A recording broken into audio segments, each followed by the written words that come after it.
But there's physical stress, there's chemical stress, there's emotional stress, there's psychological stress, there's religious stress. I know that people don't think about that.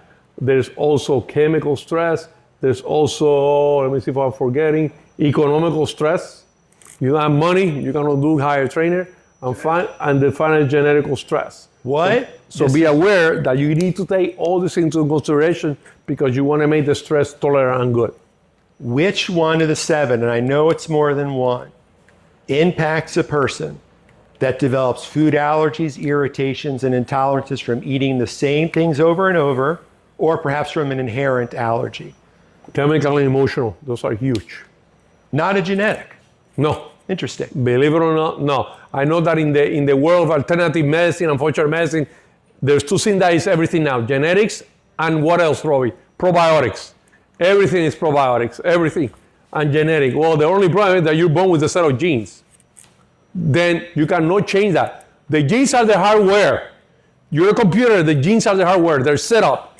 Your programs that you put on that hardware are going to make that hardware do what they're supposed to do. Got it?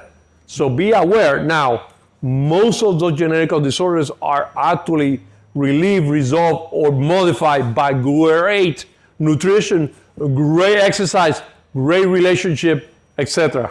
Got it? Be aware of that. Now, if you have a very physical or a very bad genetical, then you can't do anything about it. Last question. One of the things that Dr. Serrano has been a pioneer in this area, not gotten enough credit, is understanding the poor reactions that certain foods can create.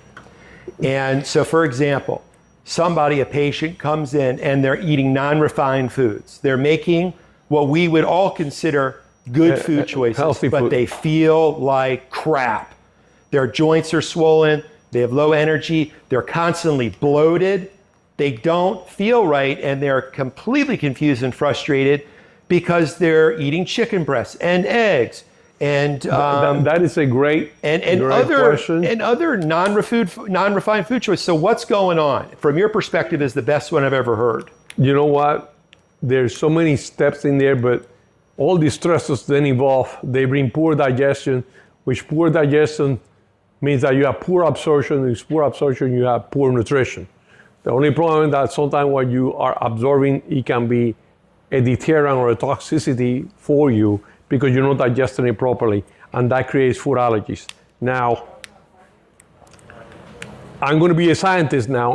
I'm going to be a doctor, and we cannot call that a food allergy, but we call it food intolerance.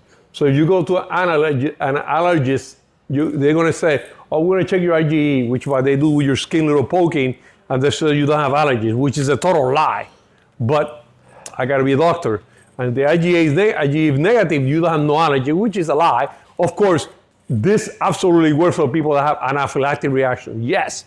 For example, you come IgE and you have a red dot that is going to burn, that can cause anaphylactic reaction. It's important. It's a tool on the toolbox, but no. But if you're going to do what I consider food allergy, not a food intolerance, that's what they call it, I want to have IgGs. Now, there are different IgGs, IgG1, IgG2, IgG3, So, Eric, IgG4. I'm going to chime in here, and I will disagree with you because a food intolerance is non-immune related.